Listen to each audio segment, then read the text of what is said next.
Ciao e bentornato nel mio canale, e se sei nuovo benvenuto e iscriviti al canale, clicca sulla campanella per essere sempre aggiornato su nuovi video che verranno caricati nel canale e mi raccomando lasciami un bel like e un commentino qui sotto, anche solo per salutarmi, anche solo con un cuoricino, lo apprezzerò veramente tanto. Questo è un video richiesta, una di voi mi ha chiesto appunto di fare questo video, che è l'orlo invisibile a macchina. L'orlo invisibile a macchina è un orlo più veloce rispetto a quella a mano che io prediligo, quindi faccio questa premessa dicendo che preferisco altamente il punto a mano, sempre a mano, perché avrà una sartorialità e una precisione che il punto a macchina non l'avrà mai. Come dobbiamo modificare la macchina per cucire? Adesso andiamo a vedere quali punti utilizzare. Il tutorial su come ti faccio vedere proprio nella pratica come si effettua questo punto e quali sono i risultati. Poi vedrai tu se utilizzare questa tecnica diciamo più veloce ma più grossolana fatta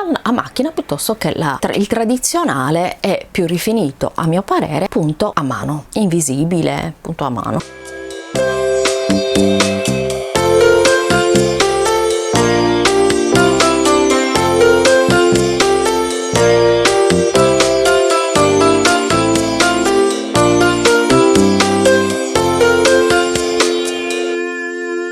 Questo è il rovescio, lo giriamo così, poi questa parte verso questa, mettiamo gli spilli,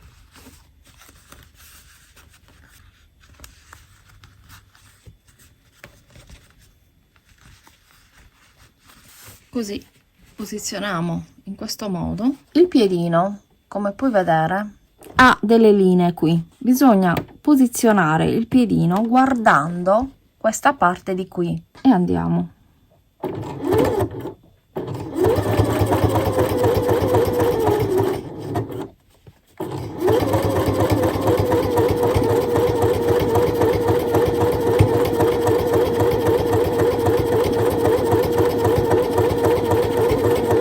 Non dobbiamo mai concentrarci sul lago, ma sulla parte del piedino, questa parte qui.